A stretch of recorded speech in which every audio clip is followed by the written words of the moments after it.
definitely like I feel like I go for anything, but I mean I'm a big horror guy. Love a good horror flick. That's what I like to But hear. yeah. A lot of those Yeah. comedy guys do. Yeah, and digging into some like old like B movie kung fu the other day too. So that's been Like good. Like what? 70s kung fu. The Dragon Missile. I John watched Claude? that Oh, last week. Talking like 70s wow. Chinese flicks. Yeah. I have to check that out. I'm not too familiar, but they can't Oh, be hard to it's find, those good fun. movies. Yeah, they're chopping people's heads off and stuff. It's good stuff. Great. And I also have a question just to appease myself here. You attended Ohio State University, correct? What did you study? No, Just as Ohio University, Ohio University. the Yeah. the I have a Ohio friend's University. sister who goes there. Yeah, go So, what did you attend Bobcats. there? What was your major while you were My there? Or major, just, my major was GIS, Geographic Information Systems, with a minor in history, and I'm glad I got it because I use it every day, and it was such a valuable degree. oh, so you That actually fun fact. finished. Oh, I finished and I just paid off my college degree last month. And man, it's all worth it. It's so worth it to pay all of the thousands of dollars for the to be able to check that box on the form that says Bachelor of Sciences. Which The ignorance of me just expected that you like went for a few years and didn't finish, but I applaud you, Luke, for oh, I following stay through. and at OU 4 years. That's tough. Okay, most people take the extra the victory lap. Go Wow. super senior. You know what I mean? Yeah, it's tough. It's very tempting. My One of my good friend's sisters is, I think, currently following that path. So Oh yeah, yeah, yeah. It's the I applaud GIS you. path. Oh, I don't know that specifically, but just the Ohio University path. Have you ever been? You ever been to Athens? Well, I go. Well, this is Kent State, so it's close, but That's where I've I'm at. never been there. I'm a Pittsburgh native, so I'm here right Got you. now. We all make mistakes, We all slip up from time to time. I'm kidding. I'm from Cincinnati, so Pittsburgh is great. I love Pittsburgh. You've been here, Pittsburgh, Pittsburgh? Yeah, for sure. Oh yeah, absolutely. I've never been to Um, Cincinnati, so I can't it's follow. fine. They're honestly very similar. They're Really? little river cities. Stadiums on the river. You guys put what we call it French fries on your sandwiches. We have diarrhea chili. It's kind of Not familiar both with both diarrhea chili. stupid. That Yeah. hasn't came over here yet, but Oh, the skyline. Love the that's good. skyline chili. Okay, I would have to check that out whenever I travel there in my future. But Or very you could just interesting. never go and That's assume that not you're not good. missing anything. It's Okay. fine. It's good. It's fun. It's as fun as Pittsburgh. It's like it's fun. There's fun to be had. There's good beer, you know. But now that the world is so cool, I mean, don't go anywhere. I might take your advice on that path. And your comic, Luke. So, what comics are your inspirations in comedy? Just as to start this off, I have lots for sure, but I am a guitar guy, right? of So course.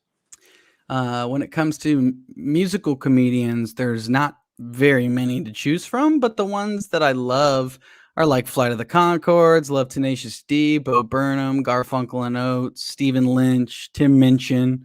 Those are all the musical comedians that I really admire and think are great. But yeah, I mean, I love tons and tons of stand-ups and tons that aren't necessarily household names. Tons of great people that are out on the road, pounding the pavement that I'm sure, hopefully, fingers crossed, you'll hear of pretty soon or in the future. Just like tons of great people from my travels and Yeah, being uh, around for long enough. I have a weird story about Garfunkel and Oates. I know this isn't my interview, but just while I was in high school listening to music in my AP computer science class, I was listening to Disney music, and Humble brag. Garfunkel and Oates came up, and I thought it was just like a Disney tune because I had no idea who they were before. And then it was the Jesus song, if you know that one, Luke.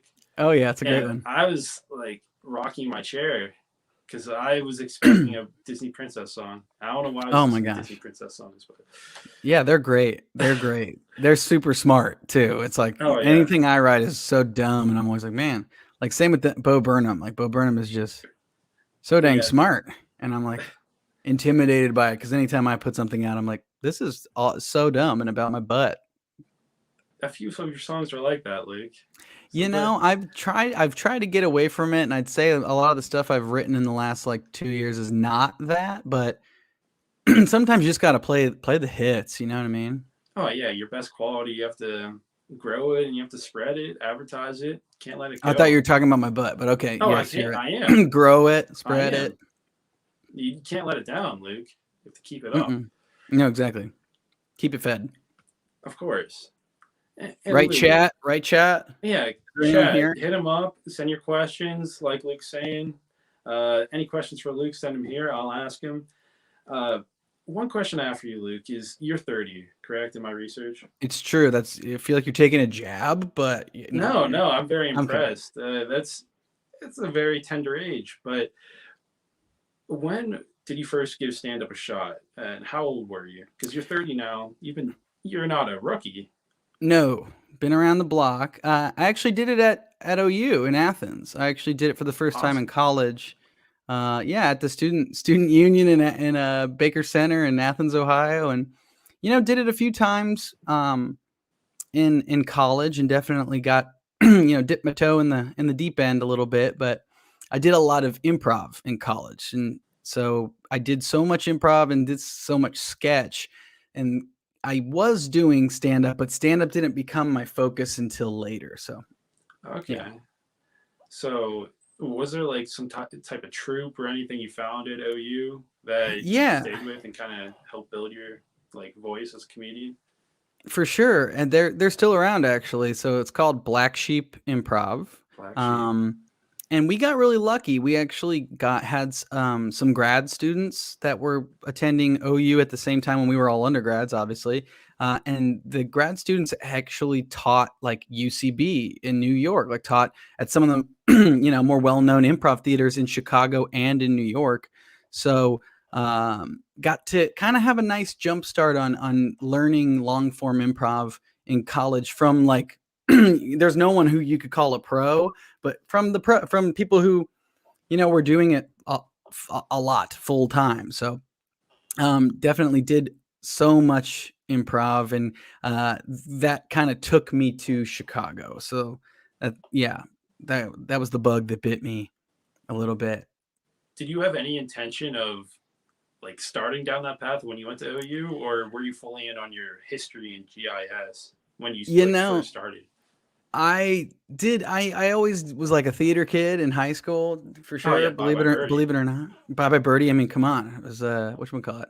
I wasn't Birdie, but I was the other guy, Albert Peterson. Shout out Of to all my course. Albert Petersons out there. But yeah, I definitely like wanted to perform or something. So I just my parents helped me pay for half my school, so they were like, please don't um get a degree that's like in theater, which no disses on the theater majors out there, but my parents were like, get a degree in something else and do that for fun, like through a student group or something. You like, get involved on campus. So I actually, my fall quarter, my freshman year, I went and auditioned for Rocky Horror Picture Show, and I was Brad in Rocky Horror, and uh, while I was there auditioning, there was also like the improv group was auditioning too. So I was like, all right, I'll try this too. So kind of got involved that way.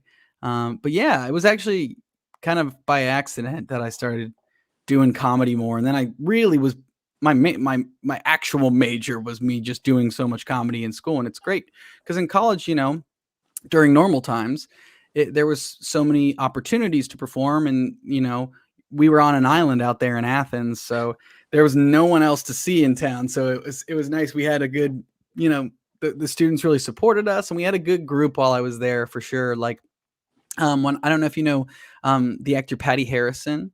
She's so funny. She's on the show Shrill. She's on other things, but she was there the same time I was there. We got to perform together.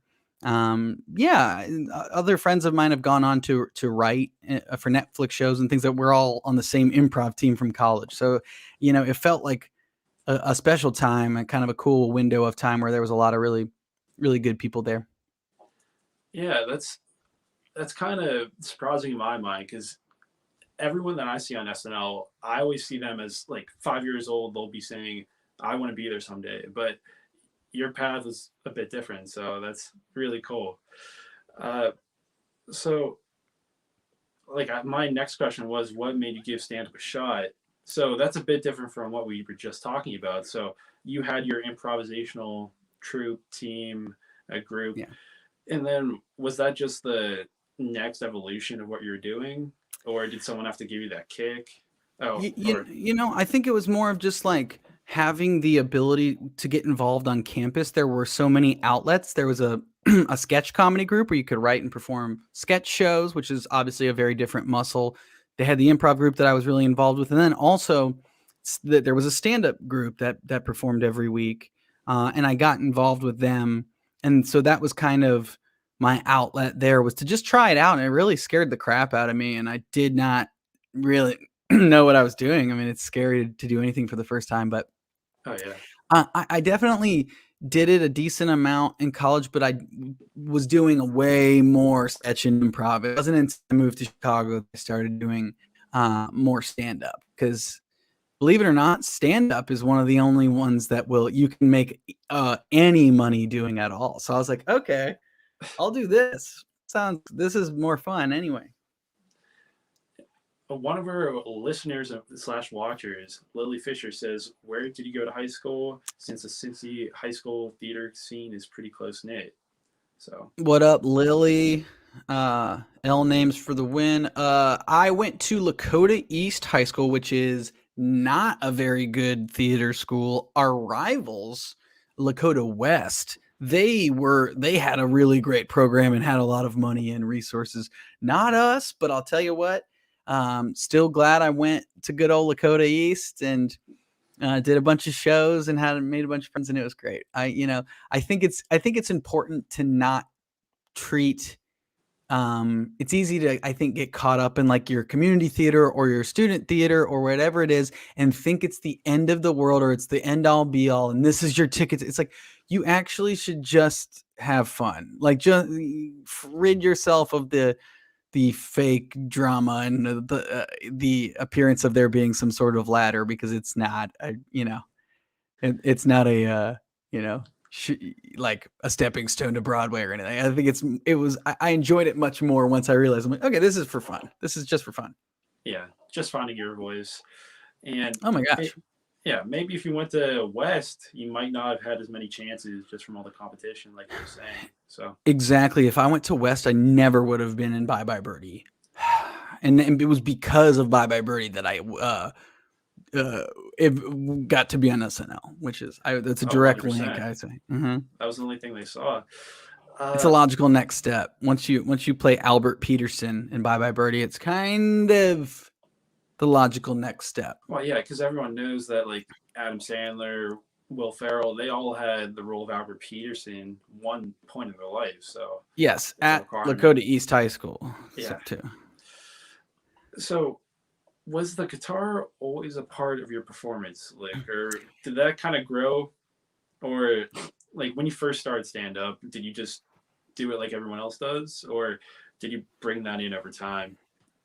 It's funny. I actually did uh, try like straight stand up. I've done regular stand up a few times, but it was actually the times when I played my guitar on stage that I found that stand up came more natural to me, that it was a little easier to deliver, that it was also something that I felt um what wasn't really being done, because there's a lot of white dudes doing stand up, and I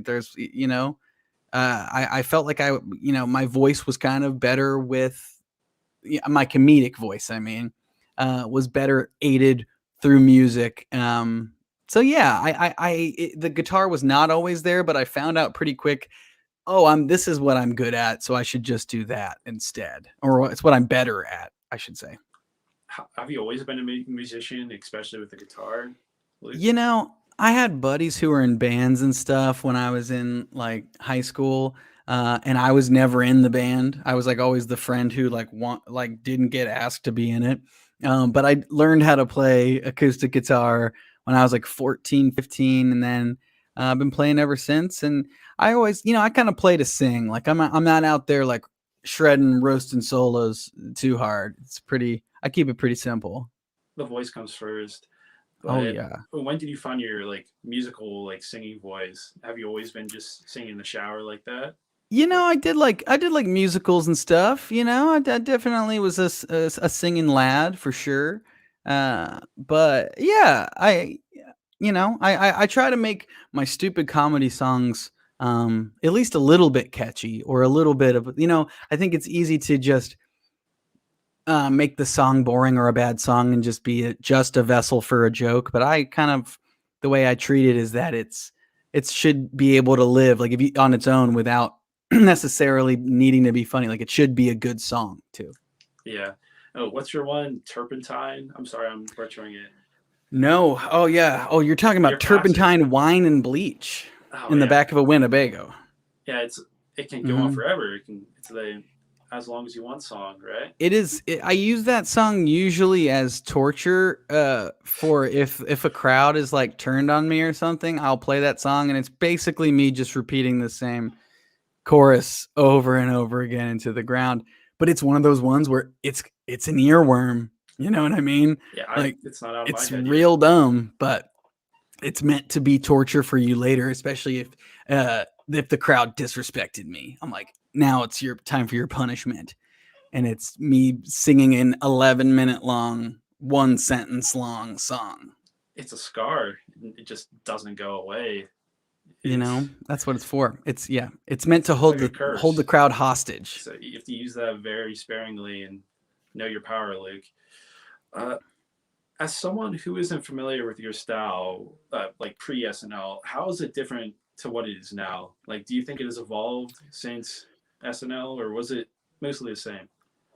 As far as my comedic style goes, Yeah, I say my comedic styles I didn't really get to showcase very much on SNL, believe yeah, it or not. I was only really there a year and it's hard to be new there, but it's hard to get things on the show that you wrote. It's hard to get on the show at all. So, I think while I was there I definitely really learned how to write for network television and kind of learned how to kind of work that muscle a little bit. And so, because of that, I'd like to think that the comedy that I've written since my time in New York is a little bit more thought out, and I think is a little bit. I'm not gonna say higher brow, but I'm gonna say it's like just a little bit smarter and a a few little IQ bit more. points. Yeah, just barely, just like from a 1 to a 2 out of 10, which is hard fought. Yeah, To make it and still real dumb, but also, hey, it leaves you thinking for a few seconds yeah. afterwards. I like to call them my 10% jokes, which are a lot of the songs that I write nowadays. It'll be a joke I think that everyone will understand, but there's usually one or two lines in there that are what I call 10% jokes, where only 10% of the people will get it. And it's kind of my litmus test when I'm performing at a comedy club, RIP comedy clubs, kind of where your pockets of weirdos are that are like on the next level. When you hear the laugh at like the weirder, um, a little more buried jokes, that's when you're like, all right, these are my people over here and over here. These are my folks. They get you a bit more. Uh, Yeah, yeah, yeah. But I put those in there for me too. Those are things you got to write what you think is funny. oh yeah, that's why people go to see you. They want your voice, Luke. And I was also wondering, how was New York to you? And like you've been to so many cities. Like I don't know, I'm 20. I've been to a few cities, but actually living in one, Hmm. I've been to very few. You've been to New York, Cincinnati. You're in LA now. How was New York to you? How did that city treat you? What do you think about New York? New York is wild, man. New York is crazy. I think if I think it's unfair of me to judge New York from just living there the 1 year I was there. I lived in Chicago for 5 years. I got a great lay of the land there, and I know that city very well. I've lived in LA now for a few years. Grew up in Cincinnati. I know these cities, but New York, I had to live in Manhattan to be close to 30 Rock, to be close to the show. And because of that, it made my experience probably not as fruitful as I might have found it had I lived in like Brooklyn or somewhere else. Living in Manhattan is crazy expensive. Like I think maybe only second to like Silicon Valley or something. Like the rent is stupid. Like I was working on TV and still like breaking even because of how expensive it is to live in Manhattan. Like you have to be like a billionaire to enjoy yourself there and have like change in your pocket still. So it's just crazy expensive, but I did like it. It's very lively. But yeah, there's always something going on, almost to it to the point where it's too much. But I bet I would have liked Brooklyn more. Brooklyn was definitely like reminded me a lot more of Chicago and the neighborhoods I liked and lived in Chicago. After college, like you said, you went to Chicago. What made you go there instead of anywhere else in the country or the world? Was it just, I guess they have a comedy scene, but Oh yeah, I mean Chicago is kind of the mecca for improv, or at least it okay. was. R.I.P. The pandemic has pretty much killed off a lot of these theaters. I think Second City, I read today, is being sold off, which it's not doing well. But Chicago, I did so much sketch and improv in college, and my coach in college was like, if you really want to keep doing improv and keep learning improv, um, you know, Chicago is the place to learn, which is, I stand by it. It's totally right. Chicago is also great in that you can move there and immediately start taking classes and get involved and meet lots of great people and not really have the pressure of an industry setting, meaning like once you move to New York or LA to do comedy or something creative, it becomes, money is involved. And so it's not as friendly. It's a little bit more cutthroat. Whereas Chicago, it's a great comedy community. There's tons Supportive. of, yeah, really supportive. And there's tons of opportunity to get stage time and you can perform a lot there. You cannot make money doing it. So you do have to have like a job to support yourself. What was But your job, Luke? I worked at a tech startup. I worked at Okay. several different tech startups, but one called Build Out in Chicago, and I loved it. Worked for good people. They knew I was a comedian, and that it wasn't, something that I wanted to consume my life. And they supported me so much, and they were absolutely the best, especially during the auditioning process for SNL and other things that I did when I was in Chicago. It's really, it's not bad to have a job after school that supports the thing you want to do, as long as that job doesn't make you want to take your own life. And I think if you work for good people, it really makes a lot of the difference. And I made good money working at a tech startup in Chicago for years, and I loved it. It was great. I would not expect that coming from someone with GIS and history, like major minors. So, Oh yeah. congrats to you for getting that job. That's really cool.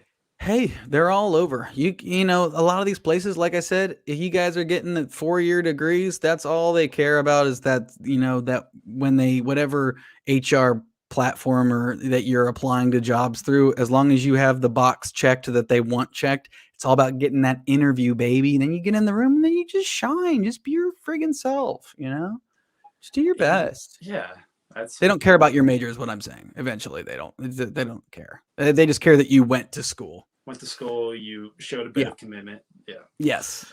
That you finished something, that you learned to learn. You'll hear that when you graduate. I'm just really glad that you learned to learn. Never heard that one yet. Thanks Oh, for you will. giving me that head start.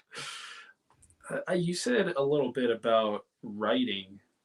I was Mhm. wondering if you ever thought about doing that, Luke, after SNL, maybe like writing for, no, I don't want to say a sitcom, but like some type of comedy based show or even just something like that. Have you given that a Yeah. shot? Oh, Okay, definitely. Yeah, I've been awesome. developing a feature script basically all of pandemic with a production company, and it's been a wild ride. Uh Awesome, Luke. I didn't even yeah. know that. So I'm Yeah, glad it's that I been asked you. great. I mean, I'm not, I know you're not going to talk about it, until they but make it, it doesn't exist. But it's it's been cool a to know, though. cool process for sure. It's been really neat, just kind of I didn't know that learning you're a screenwriter. how it works. Yeah, I mean, me neither, but I'm working on it. Definitely trying it out, and they like my script, they like my idea, and yeah, it's been fun. It's been cool. But I'll tell you what, when you're at SNL and it's a very high pressure situation, and you definitely have to learn to write very fast, because when you're a new person there, whether you're a caster or a writer, you have to be a writer too. Yeah. Oh, what kind of screenwriting service do you use? That's the last thing I'll talk about your project right now. But I'm just wondering, do you Final use Fade In? Draft. Final Draft? Okay, that's what I most used people use. I But used Fade In, but then I got tired of Xing out the whatchamacallit, the free version 1,000 times every yeah, time you do. I I'm just like, you bought know it. what? I'm just gonna buy Final Draft, and everybody uses Final Draft out here, so it's like, Yeah, okay, I'll just use that. But yeah, I, it's I worth tried a it. few. It's stupid because it is literally the same as Fade In. There's a couple more like quality of life options and things, but yeah, I'll tell you what. Anybody, if they're, I'm pretty sure it's just us and Abigail and Lily. Shout out to you guys. We have If 5 either, watchers, but this is woo, archive, Luke. So yeah, exactly. people This is 20 for years the. from now are going to watch it, and That's after your good. film comes out, fingers crossed. So Exactly. We're gonna count those chickens before they're hatched. But 100%. I'll tell you what. If anyone wants to do comedy after school, the best thing that you can do is spend your time writing. Writing is the best thing you can do and practice. It's also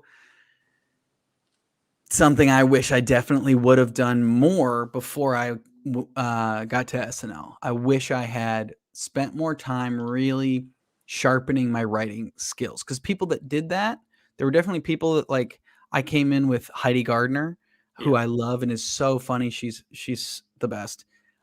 She came in with, she had been at Groundlings for years, and so she had a lot of characters and sketches that she had written, and things like, when you write something, when you She had come a in whole with an envelope portfolio. of, Yeah. exactly, you have things that you have, tangible things that you've made, whereas improv, you definitely have a toolkit of tricks, but it's not tangible in the same way, So you know? you're empty in a sense, like on like a whole list of Plan B sketches. If you just wanted to pull it out and uh, Yeah, kind of show it to a writer, one of that, right? exactly. Okay. But it wasn't that I had nothing. It's that I just wished I had, because I was doing so much improv, man. I was doing improv like 6 days a week in Wow. Chicago for years, and it's such a good community that you can kind of trick yourself into thinking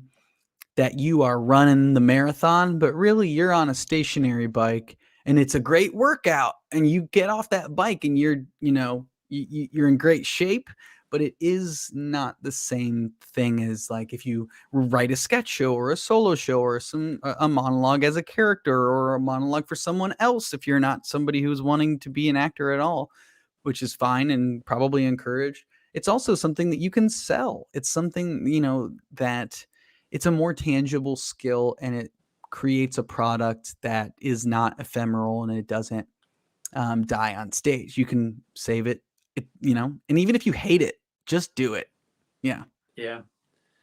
Like I'm not a big writer, but I want to be a filmmaker and like direct. So you kind of have to write because no one's just going to give you a good script. So that's my Oh, for sure. mindset behind it. But yeah, Yep. that's awesome to hear that you're writing now and something that I'll see someday, hopefully. Like I said, fingers Okay. crossed. We shall see. We shall see. Uh, like you said before, SNL wasn't really your goal as a comedian. You're in Chicago doing improv. So, how did that kind of happen? Like, how did auditioning come about for you? Um, in Chicago, like I said, there's not a huge um entertainment industry presence there. There is a little bit, but not really. It's mostly people learning comedy, and they're doing it for the love of the game a little bit. But every summer SNL comes out, they fly out and they see the Second City show, and then they come to the IO Theater, RIP, which is the Improv Olympic Okay. in Chicago, and I was really involved over there. Took all their classes and performed. Was on a house team, hosted my own shows, did stuff there for years. Loved it. Was one of my favorite places to play in the city. In the theater owner, everybody knows every year she will pick about 15 people to do their 5 minutes of solo sketch material. for Saturday Night Live, and usually they'll send out like the head writers, some writers, maybe Colin Joe, some producers, and then usually they'll Lauren will come back like a week or two later. So that's kind of what happened when I was there. I got to actually audition for them twice, but it's definitely the pie in the sky, and it's one of those things where to even be able to audition for it in Chicago is really competitive and really hard to even get to do your 5 minutes of comedy in front of them at all. And so I know I was just through the roof just that I even got to perform in front of them at all. So every rung on the ladder, I thought this is probably as far as I go, but it's crazy that I've gone this far, and it's cool that, they make you jump through a lot of hoops, and they definitely want to see what you can do, and they want to make you sweat a little bit. So every step along the way that, they fly you out to New York, and they take you for drinks, and you meet it's definitely intentionally high pressure, but yeah, in Chicago, that's definitely what everyone is fighting to audition for. It's weird, man. It's kind of crazy. It's definitely pie in the sky. How many years were you in Chicago before you got that audition? I was in Chicago almost exactly 5 years to the day. So I auditioned my 4th and 5th year. So I auditioned in 2016, and I got on the show in 2017, and then I was fired in 2018. I hate how they say that. Like that just I was, seems yeah. so hard. I know you got fired, but Most people do. Most people eventually get fired. I guess yeah, Adam Sandler was technically fired too. I guess. Oh yeah, plenty. But, yeah, I mean, yeah. It just let go. Let go. I'm not hurt. It's not like other jobs where you like flipped a desk or something, and where you get fired. It's like no, that's just kind of how it goes sometimes. My mind just always sounds like a form of reprimand. I don't know. I guess it is in a way, but I mean, whatever. Yeah. I wear it like a badge of honor now. Yeah, I guess you should. You should, Luke. But one aspect that fans of SNL didn't get to see much of you is your musical talents. And we've been able to hear that through your recent album that came out in 2019 called Guitar Comic, not Guitar Hero.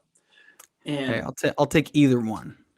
Probably the only time you saw you be musical was when you were beatboxing in the sketch Flight Attendants, right? Mm-hmm. I definitely got to sing with Jack White too, but even that was cut for time. But they put it on YouTube, so I missed that. Hey, no, most people did, but it's weird that one of the only sketches that people will recognize me from is a sketch that didn't even get on the show, which is weird. Yeah. What was your favorite song that you wrote while you were at SNL, Luke? That, like we said, none of them really got on, but what was your favorite one, Luke? I wrote a handful. Wrote a handful that I was proud of for sure. I wrote one that I showed it to Donald Glover. He hosted while I was there, and I showed him the song. Like I recorded a demo of it, and he kind of sat there and listened to it in my office, and he was like, "Do you sell music?" And I was like, "No, what? No." He's like, "You should sell me." He's like, "You should write and sell music to people." He like really liked my song, and it just meant the world to me, and it put a lot of wind in my sails when I was not feeling very good. I was pretty sure that I was going to be fired. It was the second to last episode that I was there, and so he asked me. He said, "Did you record this here?" And I was like, "Yeah, in the music department." And so he had me kind of walk him down to the music department, and he didn't know any of the words to my song, but just like liked the vibe, and kind of like did his Donald Glover oohs and ahs and like echoed me and like did backup vocals on a demo track, and I didn't even get to show it off. They cut the sketch before the table read, so literally I didn't even get to show anybody. But I still have the demo tape of Donald Glover singing my song, which is like, it's one of those things where there's so much work that goes into the show that you never see because so much gets cut every week. And it's definitely something that, I bust out at live shows every once in a while and play the recording of Donald Glover singing my song. I'm like, but it's Oh, still to that's this day awesome. is crazy. It's crazy that happened. And you never wanted to like kind of take his advice and like try to sell like your music more because you have your album, but that's more of a just a stand one of your stand up routines or your sets. So Yeah. I've never been very good at recording. I've always been bad at the technology side of all of it, whether it's editing or recording. It's just something I've always wanted to get better at, and definitely that was one of my quarantine bucket list goals. And I I bought some mics and I tried to learn, but part of it is the demo process is hard. It's just it's you know the I don't know. recording I'm not a programs and musician, stuff. Luke, but It's I do hard. record stuff. But yeah, that's if Donald Glover said that to me, I might want to try to take him up on it. I don't know, but it's It's you know easier more than said me. than done, Yeah, you know more to than me. sell music to. Yeah, I wouldn't even know where to go, but yeah, I've written. And if people want songs about their butts and wieners, then Oh, they you know know where where to to find look. him. Yeah. Uh, yeah, so Don Roy King, the I'd say legendary live TV director. He's been on Oh yeah. SNL for a long time now, over 10 years. What did he, how did he work with you guys?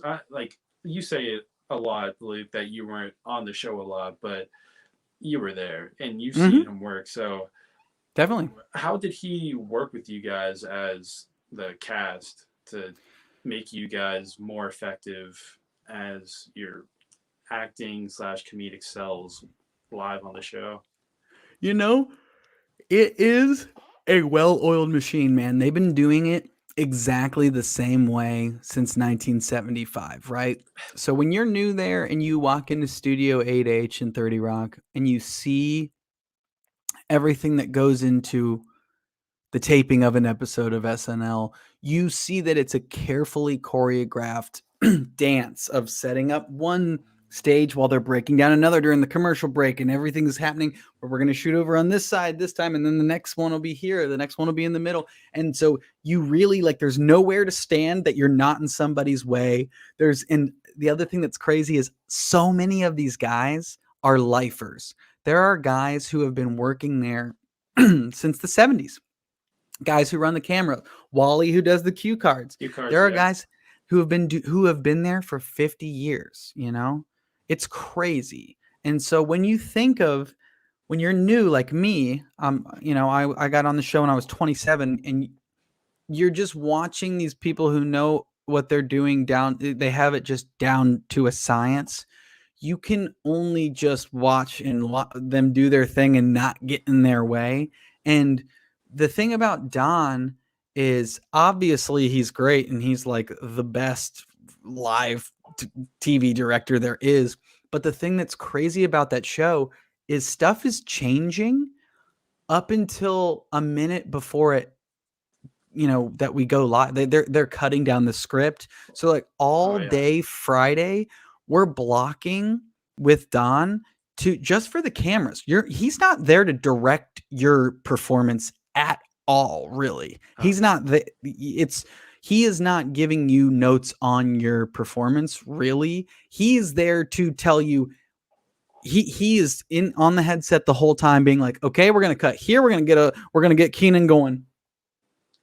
You know what I mean? And he's like, and yeah. we're going to cut, we're going to go to this one. So he's really, we're kind of there to run the sketch a few times and rehearse it for sure. But he's really figuring out the shots, and he's choreographing the camera dance. And that changes. Like the show will get rewritten. So all the sketch that we just blocked, there's a good chance they're going to have to shave 30 seconds or something off of the sketch. So he, up to the moment, is talking with the guys in the booth, being like, okay, we're going to cut this shot. This isn't happening. And like, I was a new person. So a lot of the things that I was in was just like a one line, like I was a waiter in the sketch or, whatever it is. I'm not, um, I wasn't in it very much, and a lot of those shots were things that like got cut, You know, those are the first things to get cut, are these little like, all right, we need to shave 30 seconds. Well, we're no longer going to cut over to the guy going, this smells like crack, or whatever stupid line they would have me do. So it's like a lot of the times stuff is changing up until right before, they're changing the cue cards up until the show is airing. So it's crazy how much of a of a choreographed dance it is for the camera guys too. It's crazy. Oh, yeah. If you just being in that room watching them do it's wild that there isn't more like humongous mess ups. I don't know if we can curse on this. I don't know. It's YouTube, and there's college students watching this. We're good. You can be yourself, Luke. But yeah, Thank it's just goodness. crazy that, like, well, and it only helps you guys, especially the first year guys like you were, that, like you said, there's 50-year, like 10-year guys there who have been there forever and they know what they're doing. Like, just I watched a video of Wally, and he has like a whole team of like cue card guys. And in my mind, like, that's not a big deal. It could take like 1 or 2 people, but he's like 7 people doing that. Because everybody in the sketch, if a change is made, everyone who's in the sketch has their own cue card that they're reading off of. So it's, if there's 5 people, then that means they have to change 5 sets of cards, a lot of times. Like tape, they have to tape over it. They'll tape over it. They'll write, everyone's got a different color marker that they use. Some people can't see as well, so they need a bigger font. There's more to it than you think, but it's wild that it's as big a production as it is, the cards.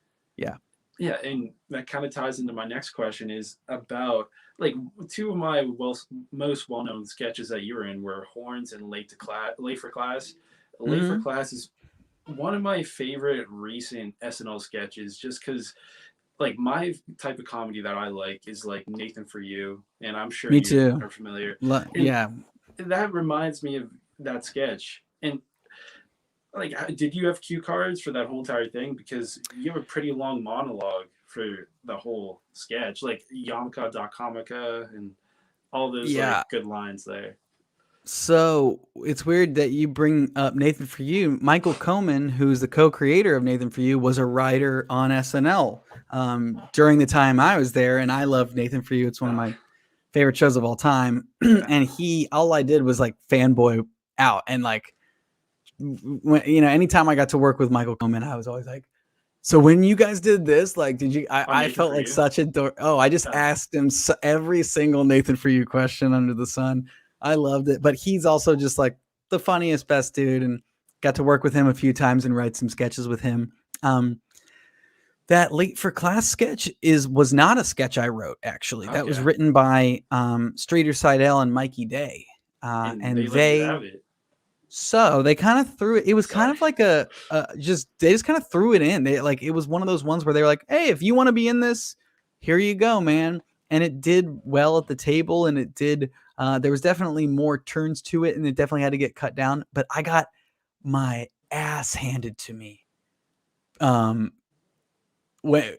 between dress rehearsal and air, that week I was in, I had 2 sketches that I wrote in the show, and that sketch, and a Weekend Update character that I think one sketch got cut, my update got cut, but then I wrote the sketch Floribama Shore, which was a pre-tape. That one got in the show, and then I got to do this Late for Class sketch where, as you've seen it, I'm like a bully, and the joke doesn't come until 2 minutes into. So it's like an intentional bomb, right? Like, it's me going out there and being a jerk, and then it's like, we don't know yet. You're new here. We do not know you. We do not why. But they yelled at me because I was looking at the cue cards, because that's what you're told to do. They were like, we have to shave 50 seconds off this, so you cannot look at the cue cards. And I was like, oh. And they told me that 20 minutes before air, and I was so scared. And it was also the first time anyone saw me really on the show, and the first time they ever saw me was me intentionally bombing, being in a sketch where I'm not getting laughs because I'm like a bad guy on purpose. And it's like, who'd have thunk that would be a bad first sketch to have as a new person there? But alas, it's one I live with, and I still stand by it. I think it's a funny sketch. Oh, But I think it's one of my favorites. And Keenan is so good in it. Keenan yeah, is so funny. you are. Hey, you're the That's too kind. no, It's yeah. but you have all the lines. And Sorsha, one of a really great actress, she's in it. Uh, She's awesome. She was really cool. yeah, and Kyle is one of my favorites, just because I don't know, I he has a love weird Kyle. relationship with. I don't know, in my opinion, he kind of has a backseat in every season in my mind. Like he's always Yeah, kind of low key, but he's there. So congrats to Kyle. He's a funny guy, and at least I from what love I've seen. Kyle. He's one of my very favorites, and I'll tell you what, when you see all of the things that they get to read and at the table that don't make it on the show, there are so many great Kyle sketches that you're like, how did this not get in the show? And Kyle is like, he's probably my favorite too, man. I love Kyle Mooney so much. He's and just a really kind person too. So that was nice to find out. Yeah. Um, but the other one, Horns, was I wrote that with Heidi Gardner, and Okay. we submitted that sketch, and they would I think we must have written probably 10 or 12 sketches over the course of the season, and they never let us read a single sketch we ever wrote together. They always got cut. Like they were like the first thing, we didn't even get to read them at the table. They were cut pre-table, which is like, How does that happen? How does it so get cut table? so all night on Tuesdays, they're writing night. So people are there all night, right? And working and submitting sketches. They'll pick out 36 to 40 sketches to read on Wednesday at the table read.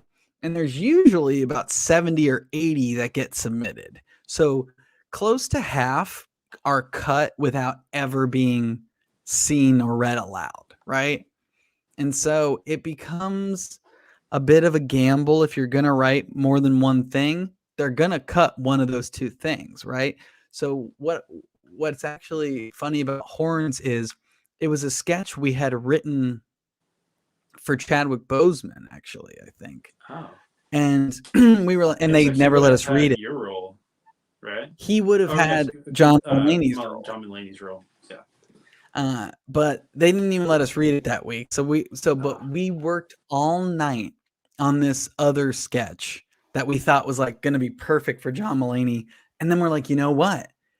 Let's also submit Horns with John Mulaney, and then they'll cut Horns and they'll let us read this other one. Of course, as fate would have it, they cut the one we Did the worked on opposite. all night and let us read Horns, and then we're like, oh man, this sketch is so weird and will never get on the show.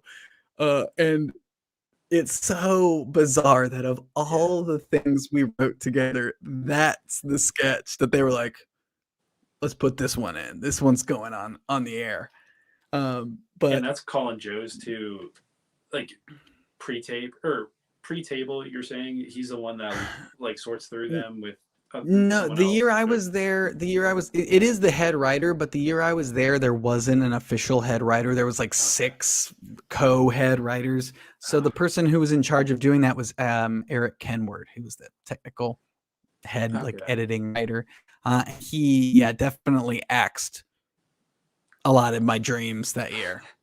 It's got to be the worst job to have there, is to take dumps on people's souls, the whole Oh time. yeah. But When you pour hours yeah, into I mean, I'm glad on that one got in.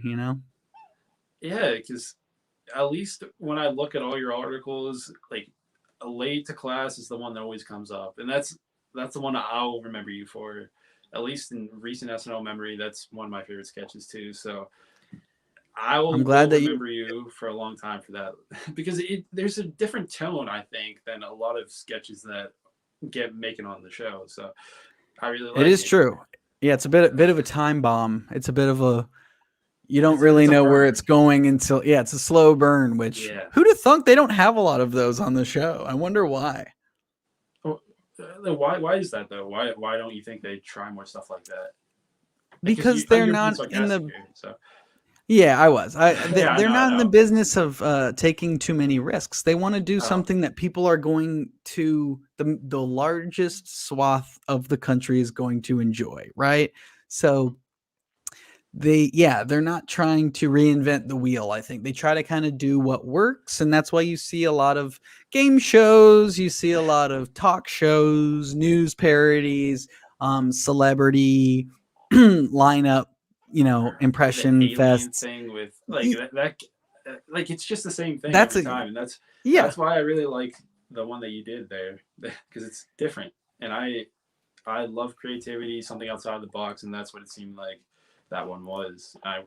That's why I haven't been watching recently because to me it's just kind of the same thing. But Yeah. It's hard, man. It's hard to yeah, write for live stuff. It's really a competition when you're there. A lot of people want those like pre-tape sketches, right? There's a lot of oh yeah, competition to see who can get theirs. Only they'll only film 3 pre-tape sketches and they're only going to air 2 of them. So it's like it's really hard to get your pre-taped sketch on the show, but writing sketches for live, it's hard. It's tough, yeah. because it's a lot of stuff doesn't work. You know what I mean? Or it's crazy, and there's no other show that does that. So it's like, Mad it's wild. TV. Well, that wasn't even Mad live, TV. was it? I don't think it was. I love Mad TV, but Me like too. just on reruns, I was too young to watch it, but because I'm only 20, but just the clips on YouTube are amazing. Uh, in hindsight, would you do anything different, Luke, with your time on SNL? Just thinking, uh, Hmm. like knowing what you know now. I think I would have been fired no matter what. Right? I just think the time I was there, there's nothing that I could have done differently that would have kept me there longer. I don't think. I think they just there was really no room for another white guy. All of the guys that were there, all the white dudes that were there while I was there are still there 3 seasons That's later. There, crazy. there's no room. There was no room for me. You know what I mean? And they didn't really want me to do my music thing. They weren't interested in me doing that. So That's your bread I and butter. think I think if I would do anything differently, the only thing I would do differently is really genuinely not give a shit. Because when it's hard, man, if you're there and things aren't going well, Twitter knows about it, everybody's lets you know, your friends and family are texting you, why aren't you ever in, and it just like it stinks because you have to leave your life, you move to New York overnight and you're there. My girlfriend at the time, now fiance, had to quit her job and move with me just to see me have a pretty hard year of getting my butt kicked and not kind of being the kid without a lunch table to sit at and the kid picked last in the schoolyard. But what made it better is by the end of the year, once I stopped stressing out and I was pretty sure I wasn't going to be there much longer, you do kind of have that, like, have you seen Office Space? I When really want to, but no. it's a great flick, but Yeah, the concept of the movie is he's a guy who hates his job, but then he gets hypnotized, and the man who hypnotized him and is like, on snap of my fingers, you will come out of this, hypnosis. The guy dies, and he never snaps his fingers again. So our main character is left in that state of not ever caring or giving a shit. I really got there by the end of the like I I got there by the end of the year, and I really, if I did it all over again, I would be like that the whole time, and I wouldn't get as stressed out or as sad or bummed out that the thing that it wasn't going well. I think you just kind of have to ride the wave a little bit. yeah, because it seems like an insanely hectic show. Like It there's all is. those It's crazy. testimonials, and you have a week to prepare mostly. So Not yeah, even. yeah, not even less than a week. So yeah, I understand what you mean. Like if you just didn't have that stress upon your shoulders, maybe you would have had a bit more success. But like you said, the It's not match even wasn't that. even there. It's But not even that. I just would have enjoyed. I would have really not worried about whether or not I was going to be there. You spend too much time worrying if you're going to be there next year, and you forget that you just need to enjoy the time that you are Live in the there. present. Hmm. Yeah. And now that I've been out of it for long enough, I can look back on it for the good times. But when you're in it and it's not going well, it stinks. It hurts. Like in at least from a year or two, I couldn't even tell that you weren't in the sketches because, like, well, obviously, but Yeah. I was just in some, because, but not many. it's your first year, so in my mind, you're usually going to be a waiter, like you're saying, like filling Keenan's drink. So Yep. it was just like status quo. Like, so I didn't even notice a difference, but I'm sure some people did. And there were some harsh things, like just reading articles about you. It's like, I can tell that this guy doesn't fit. He's not going to be here next year. Like from someone from Vulture. Like I thought you were funny, and I don't know. I couldn't even tell that, but people can tell apparently. I mean, you can just tell if someone's not getting in the show, and it is, there's things behind the scenes. Yeah, It's the writers too. They're the ones that kind of are the. If you've been there longer, your sketches get in a little easier, yeah, and they serve the stars of the show, and that's part of it, and that's something you definitely can't be mad at. Like yeah, you said, I knew I was going to be a waiter the whole time, so I was happy to be in anything that anyone put me in.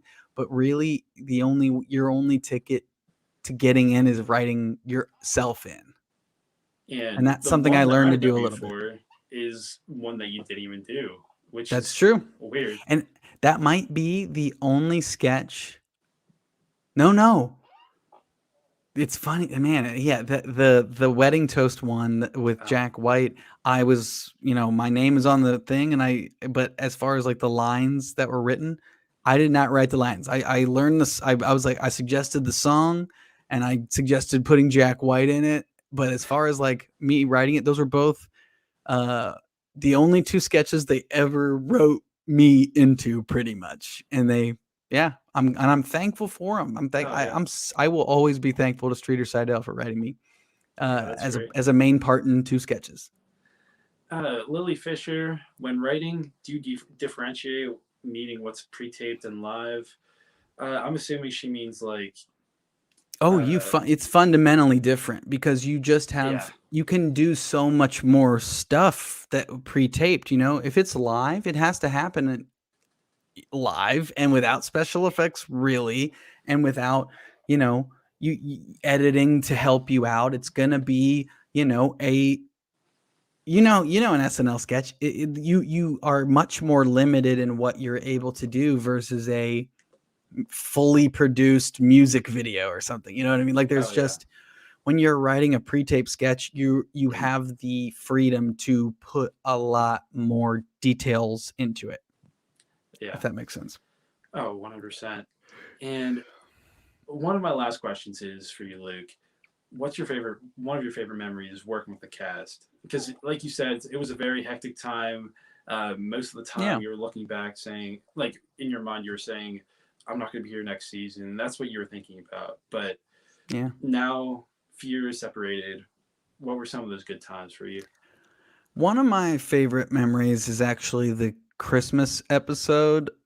They have us, instead of doing the good nights, where the host stands on the stage and says, "Thanks for everybody. Here's a musical guest. Good night, everyone." And it shows everyone just kind of milling about on the stage, kind of shaking hands and hugging and stuff. During the Christmas episode, they had us outside skating uh, at 30 Rock at Rockefeller Center at the skating rink. And like most of us didn't know how to skate. I can barely ice skate. Like I can barely do it. Like I won't fall down unless I try to go and move. You know what I mean? Like I'm not good. Some people couldn't do it at all. But Keenan was a master. He could Holy like crap! glide, and he could like skid to a stop and spray you with ice chunks, and every one of us was like, "What the fuck? Like, how are you so good at ice skating?" And he just was like, "Mighty Ducks, man. I was in the Mighty Ducks." And we're like, "Oh yeah, He was. Keenan. Oh, Keenan was is in Mighty Ducks too." and they trained him how to ice skate. Yes, they trained him how to ice skate, and he just had stayed with him his whole life, and he's excellent ice skater. Holy crap! I Yeah. never would have expected that. Neither did we. We were like, Keenan's like a great ice skater. But I yeah, feel like very we should graceful. try to use that more somehow in his. He has a new show, Keenan, called. I think it's just called Keenan, but we should Premieres try to use tonight. that. Really? It's true. Oh, well, after this, go check it out, everyone. But what kind of do you think there are reoccurring themes in your sets, Luke? Like in your stand-up? I know you haven't done it lately, right? Since No, COVID, but not too much. I think that my other than family butts, definitely you do have to write about what and yeah, it's so COVID has been hard because I I was writing a lot of quarantine related stuff, but then I'm like, I think once everyone gets gonna out get and like dated, yeah. I just really don't want to talk about. I think people will not want to fucking hear about it. And so I've been trying to not write about it, and it's hard because that's all any of us are doing. So I try to write about what's current to me at the time. I'm It was hard in the last few years to not be political or at least a little bit like what the fuck. But I definitely try to write something that has a little bit more of a hot take on it rather than and then plenty of stuff that's just the good old fashioned F jam, as they say. Okay. So love writing F jams, love writing songs about my family. I like religion a little bit. I like to talk about religion a little bit. Definitely grew up under the iron fist of Christianity. So I like to talk about that. But Under yeah, Dan nothing. Knoll, right? Yeah. Oh yeah. Oh yeah. The Indeed. groundskeeper. Oh yeah. Did I bring that up? I don't remember. Oh, and It's the true. guitar comic. Oh yes, I talk about my dad stalling a bush hog. Yes. Yep, that is my dad for sure. But yeah, my mom was the religious one. So yeah, definitely. I think in my next album will be a little bit more about that. It's a little bit more personal. I think the one that you heard is a little bit more like SNL stories and some Yeah, a silly. bit of that. Yeah. Yeah, but Yeah, that's yeah, awesome. I was I going to like to ask you mix about it your up. next album, but I'm glad that you're thinking about it. So maybe this year, right?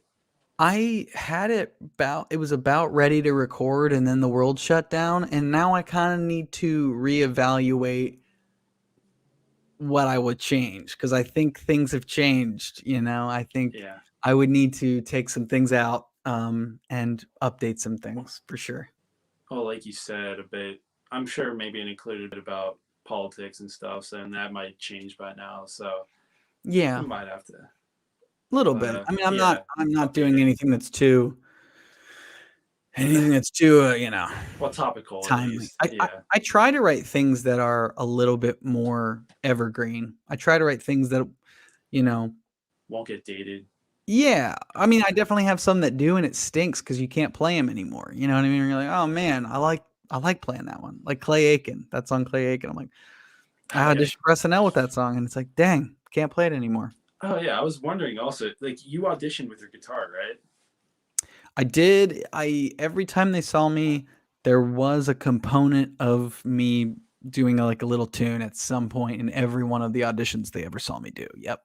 So yeah, that's just interesting to me because yeah, they hired you partly because of your guitar, and we didn't really see it. But yeah, and I was looking at Lily's question, and did you work with the desk pages at all? I'm not familiar with what this Oh means, yeah. but okay, well, Yeah. So you can so tell if me what you ever this seen means. 30 Rock, Kenneth from 30 Rock is a Uh, page. okay, So they're basically the Gophers. They are so the pages are great. I love the pages. I still follow all of them on Insta and Twitter. Still to this day, the people that were the pages while I was okay, there. I'll tell you what, Lily, they do get treated like shit. They have like the hardest job in that building, but I think if you're in college it's cool to kind of have to get yelled at by Leslie Jones or something. You know what I mean? Like I was always like really like as nice as I possibly could have been to the pages because I wasn't so old that I didn't know what it was like to get treated like crap. But it is an intense job. They are running around doing all of the weirdest odd jobs. And I know I would always like ask them to go buy me beer and like liquor during the show for my guests and things that I would have in my dressing room. And I would always forget to ask them until like the show was right about to start. And I would like give one of them my credit card and like send them out to the liquor store. And then after like the third time that I was like, I'm so sorry, guys. Like, I totally forgot to ask you earlier. They just started buying a 12 pack of Corona and a bottle of whiskey just in advance for my guests, which was like, I was like, you pages rock. You guys are the best. They read my mind. And So like they're basically interns. I'm not familiar. they're basically interns. Yeah, they're the interns, but they are definitely like they sit right next to the doors to the studio. Okay. They are the gophers. They're running around getting things, doing errands, running favors, they are. Oh, it's always an emergency as a page, but they do get to meet everybody. They get to interact with every host, every musical get. It is a crazy job, and it seems like they like it and hate it, but also like it. Like I think it's one of those things where it's like while it's happening, it feels like you're like in the ER or something, but then afterwards you're like, man, what a time, But I love the pages, and it's if you can do it, I would say do it, but just know it's very stressful. Especially when you're working with Luke, apparently. Yeah, Very you have to buy me my beer. last minute beer for the guests. But I know. what parting last words do you have for any aspiring stand-up comedians who might be watching it here in the future? What do you have to say, Luke? My parting and last words for aspiring stand-ups who are currently listening would be don't be afraid to be bad and fail, because you have to get stage time. No one is good every time. Everybody bombs sometimes. So embrace the suck. Get up there and suck, because you're only going to get better if you get up there and stop being afraid of the audience and being afraid of something not working or not being funny, because guess what? You're definitely not going to be funny, especially when you start, probably, because it's hard and it's stupid and it's awkward, but you just got to do it. And so quit caring and just do your best, like I said earlier, to genuinely not give a shit. Don't give a shit, everyone. And Lily, thank you for watching. Shout Thank you out so to much for your Lily. honesty, Shout out Luke. to Lily. Lily, you're the G. You don't happen to have your guitar on you, Luke, for a bit of an outro song? I totally No? forgot. I totally forgot my guitar, but I'll tell 100% you fine. what. Hit me up on the gram. I'm gonna probably put some tunes up on there in the We'd next love to day or see it. two. Please. Yeah, bark at me on the gram. You should let that demo out because I'm in Pittsburgh. I'd love to see that though, or listen to that. Man, I think it's one of those things where if I ever put it out, they would probably sue the shit out of Really? me. Why, I they own have a it? feeling they definitely own it, because anything Oh, that gets made while you're there belongs to them. that sucks. Yeah, but I feel like there's like a statute of limitations where I feel like in like 5 years or something, if I just like silently release it, then I feel like come at me, sue me Oh for no, someone stole yeah. my phone. Yeah, sue me for a Uh, 10-year-old demo tape, whatever. yeah, but thank you, Luke, for coming on. We appreciate your time.